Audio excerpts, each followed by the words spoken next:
G'day, Ryan Higgins here from Mind Movies, coming to you from sunny San Diego. Now, I've got a couple of really special interviews to share with you today. Later on, we're going to head up north to LA and catch up with the inspiring Bob Proctor. Now, you know him from The Secret and The Ellen Show. But before we do that, we're going to catch up with another Bob from The Secret, Mr. Bob Doyle. Now, he's only got a few minutes, but I've got a couple of really juicy questions to ask him. So let's jump onto the computer and have a chat to him. Hey Bob, how you doing? I'm doing great, Ryan. How are you? I'm good, thank you, mate. Thank you so much for joining us today. I know you're very busy, but you seemed a really logical person to ask this question because, you've been studying and practicing and teaching the law of attraction for many years now. You were one of the gurus featured on the documentary The Secret, and so it stands to reason that I should ask you this question, and that is, what is visualization, and how does it work, and why does it work so powerfully? Well, it's a great question because there's a lot of people who they think of visualization and they automatically think about making pictures in their head, and there are some people who just plain can't do that. I mean, there are people who are blind, for example, and don't know what an image looks like. So and that doesn't mean that they're excluded from being able to use visualization as a practice. So visualization is anything, I say that it's anything that you use your imagination to conjure up any sort of a feeling, an emotion. It could be an image, a sound. You're trying to associate what it is that you want with some sort of reaction in your mind. What you're really going for is a feeling, because when we're talking about the law of attraction and vibration and attracting certain things, it's all about your emotion. So anything that conjures an emotional state in you that you have initiated with your imagination, I call visualization, even though it may not be a visual activity. Okay, that makes sense. And so why does that work so powerfully in manifesting, or why does the universe work for you and help you manifest your visualizations? Well, okay, so the universe is responding to your vibration, right? That's kind of that's law of attraction 101. Mm-hmm. And so what is it that affects your vibration? What causes your vibration to change and be what it is? Well, it's your emotional state. That's one of the great gifts of being a human being, is that we have this whole wide range of emotions, from good feelings to bad feelings and everything in between. And none of them are really bad. They just are what they are, and then we interpret them. The point is the universe is always matching what we're putting out there from a vibrational point of view. So if we want more good in our life, what we want to have is great feelings, what we consider great feelings. And the other thing that you got to realize is that it's all subjective. So some people may be really turned on and have a great feeling about one particular idea, whereas another person that does nothing for. So there's no universal, this is good, this is bad. And this is a really important thing to know, because there's no one solid truth about this. It's all about what we as human beings, as individuals, want in our lives. What do we want to feel like? What makes us feel good? What makes us feel bad? What do we want more of? What do we want less of? So what we want to do is get into the feeling of what we want more of, and then we will be in vibrational resonance from an energetic point of view with that, and then that's what the universe brings to us. Visualization, however you do it, whether it's through pictures or sounds or smells, even whatever it is that conjures that emotional state in your mind, helps you get in to that state that you want to have more of. So if you want more money, what you need to do is get really clear on how you're going to feel when you have more money. What are you going to do with that money? How are you going to be a more powerful version of you? But most importantly, how are you going to feel as a result of that? Because that's what changes you vibrationally. You can visualize all day long, but if it doesn't change your emotional state, nothing happens to your vibration, and it doesn't affect what comes to you. So, Bob, thank you very much for joining us. I won't take up any more of your time, but it's been a real eye-opener, so I appreciate it. My pleasure completely, Ryan. Always great to talk to you. Great. Let's go catch up with Bob Proctor.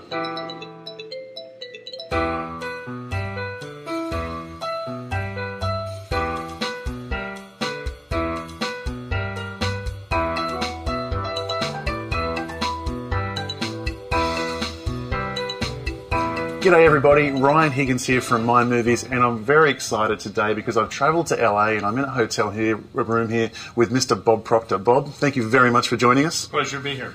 Now, I'm very excited because I've been watching Bob, as I'm sure many of you have, for years. He's a wealth of knowledge on the law of attraction, visualization, and I'm here today to find out exactly what visualization is, why it's so important, and how we can apply it to our lives for maximum benefit? Well, you know, if you think about it for a moment, visualization is where everything starts. That's the beginning of anything that happens. It all starts with a picture, and the picture moves into form. It all happens by law. On the movie The Secret, I quoted Dr. Wernher von Braun, where he said the natural laws of the universe are so precise that we don't have any difficulty building spaceships, sending people to the moon, and we can time the landing with the precision of a fraction of a second.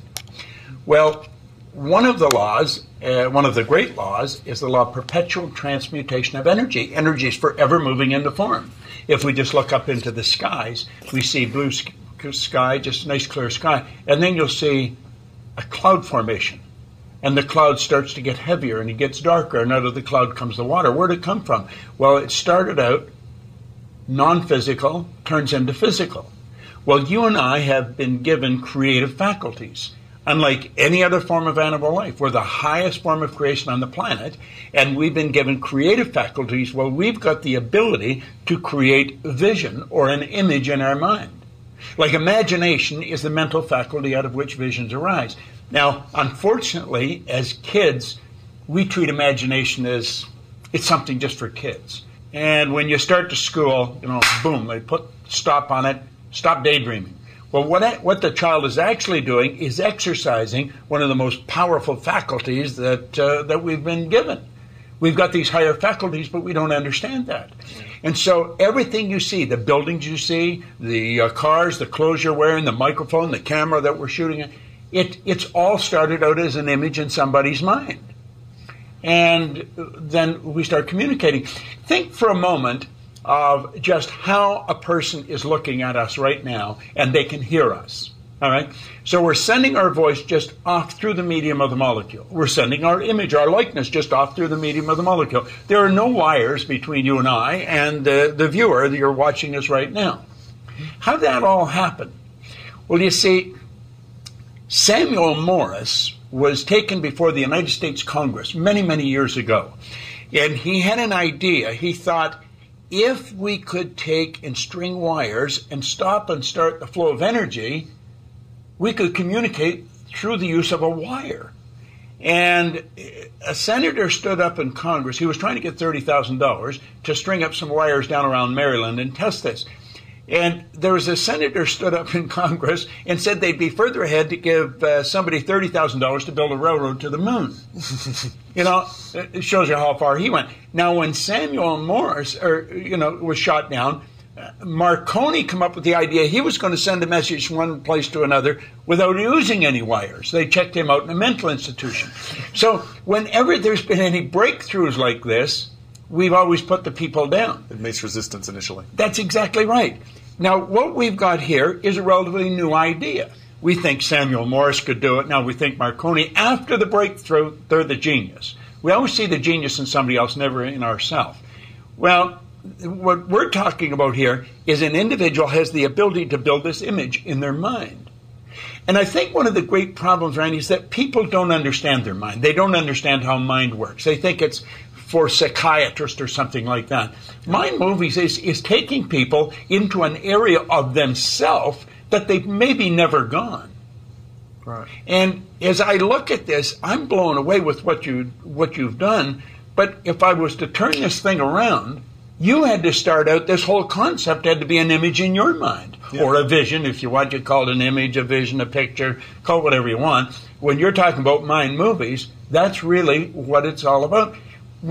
How did you start the whole thing? You must have started it with a picture.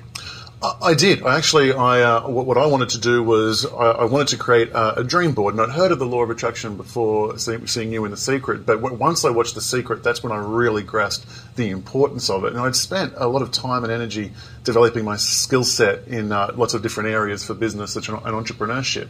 But I hadn't had the breakthrough I wanted.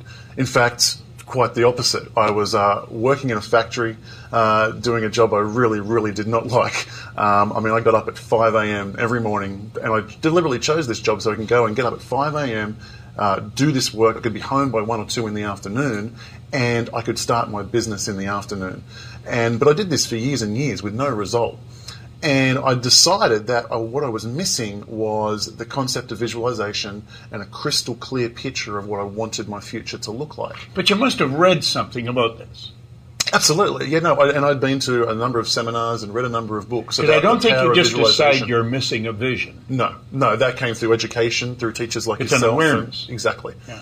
So once I had that, I thought, okay, how can I do this? And I started off with a dream board. I cut out pictures and put it up just behind my computer, and it just didn't excite me. I thought, this is a problem, because I'm looking at my dreams and goals, and it's not really exciting me. And I'm thinking, I'm not sure if I read it or if I just felt it, but emotion is very, very important, to connect emotion to these visions. Is that right? Well, absolutely. See, the vision you build in your conscious mind, it's built with your imagination. It's the imagination. You've got imagination, perception, the will, reason, intuition. These are all higher faculties. We've been raised to live through our senses. We go by what we see, hear, smell, taste, touch. So we're letting the present control our mind. But the imagination that's the mental faculty out of which visions arise. That's in the conscious mind. The subconscious is the emotional mind, but that's also universal intelligence. So when you turn your vision over to your emotional mind, you're connecting up to the entire universe. And that's the part that the average individual on the street just doesn't get. Right. And I believe, it's my personal belief. Now keep in mind that I started to study this 50 years ago. So you study anything for 50 years, even if you're a little slow, you're going to learn something. Well, I'm of the opinion, if a person would use this, what you're creating, and even if they don't believe in it, use it anyway. Like my attitude is, if your way's not working, try mine. Like I'm doing all right. I'm healthy, I'm happy, I'm wealthy.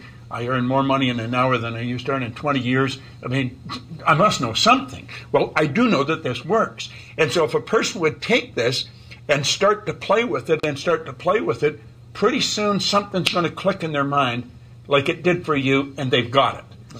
So when you talk about your emotions, what you're really talking about is universal intelligence. You're really talking about that part of us. That's where the spiritual essence of our self takes over, and spirit always operates by law. It never operates other than perfectly. And so when you turn the image over, if you just keep watching this and keep watching it, you get to a point where it streams right to your subconscious mind, because your subconscious mind is your universal mind. And when that happens, this thing you're living in that you call your body, the vibratory rate of it changes, so your action changes, and what you attract into your life changes. See, your body's energy. Mind is movement. Mind is not a thing. We talk about mind movies. Well, what is mind? Most people don't know. Mind is a movement. Well, when you put a movie into that movement, it has to move into form. It's an absolute law. And the only way you can stop it is to throw the movie away.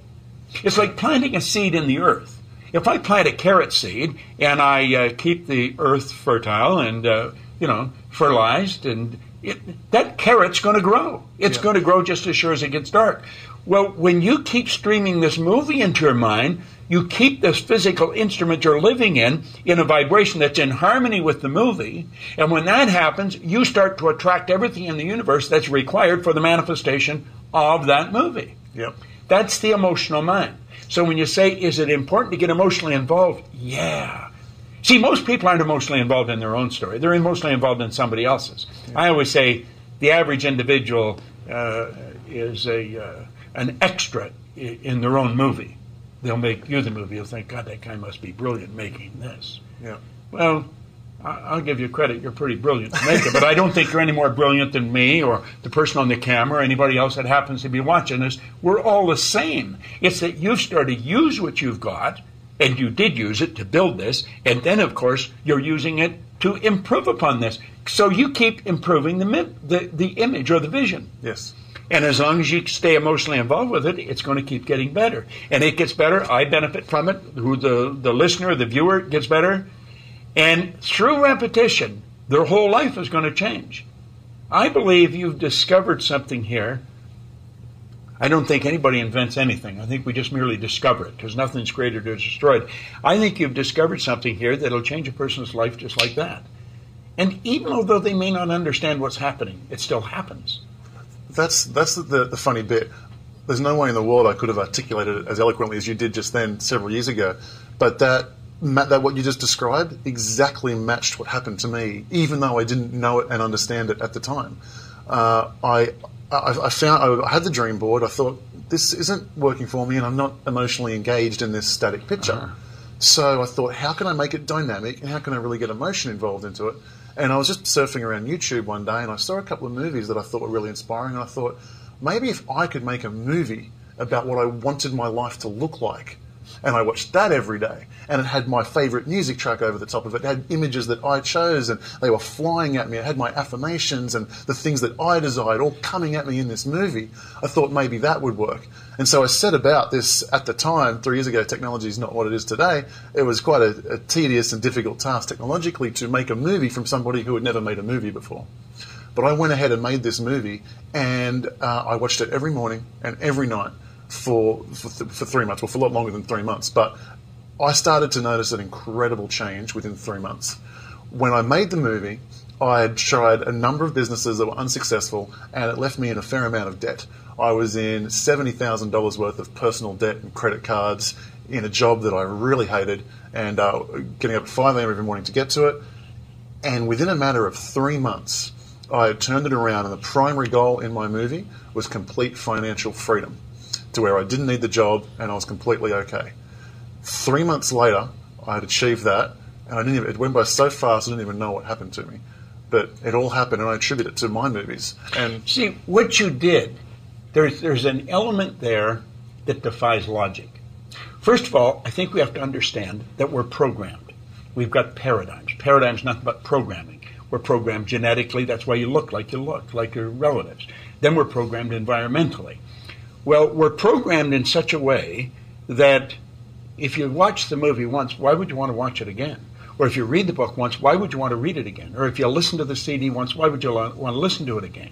But it was the repetition that altered your program. Yeah. And you see, I did this 50 years ago, and I didn't understand what I was doing. It took me 9 years to figure it out. I was driving around with a battery-operated record player, and I was listening to Earl Nightingale's Strangest Secret. And I kept listening, and I drove around, and I listened and listened and listened, and I kept reading Napoleon Hill's Think and Grow Rich. I'm still reading it 50 years later, same book. Yeah. But and people say, well, why do you keep listening to that? Or why do you keep reading the same book? I didn't know why, but I kept doing it. And you see, it was the repetition of it. We've got to go back to when we were kids and say, what was our environment like when we were kids? How did the people around us talk about money? Well, they probably talked about lack of, geez, there's never enough money. You know, it doesn't matter how hard we work, we get the debt cleared up and there's another debt. Well, as babies, that's going right into our subconscious mind, and we grow up and we relive that. That was the movie that was planted in our mind. Well, through the repetition of the mind movie, but I create the movie. Yeah. You create your movie. And that's the way it should be. We were given this ability. We're not exercising it. So I think the genius in what you're doing is you've created something. You've got a library of material where you can just click, click, click, with the mouse. And damn, in minutes, you've got yourself the movie of your life, of how you want to live. And if you keep watching it and stay emotionally involved, that must turn into results as sure as it gets dark at night. I keep using that phrase because that's one of the laws. A lot of rhythm brings the night following the day. Well, the image that we build, the movie that we build, and we get emotionally involved, must move into form. That is an absolute law. And it can never change. It's a certain thing. You know, you were talking about the repetition. I was in a fire hall when I was listening to this record of Earl Nightingale's. Mm-hmm. I was earning $4,000 a year. I didn't know $70,000. I owed $6,000, but that was 50 years ago, so it's probably equal to their 70. And I could never pay the money. Mm-hmm. Like, nobody'd lend me money because I knew I wouldn't pay them back. I knew I wouldn't pay them back. Not that I didn't want to. I just never had enough money. Well, I started to listen to this. I went from $4,000 to $175,000, and then I went over $1 million just like that. It happened so fast, I was in a state of shock. I wasn't satisfied with the fact that it happened. I had to know why it happened. Right. And that's what put me into studying. That's what got me into teaching this. You've got something that's absolutely brilliant here, and it'll work for anyone that'll use it. Now, because I'm so passionate about mind movies and how powerful they are, I really want to get them into everybody's hands. So what I've gone ahead and done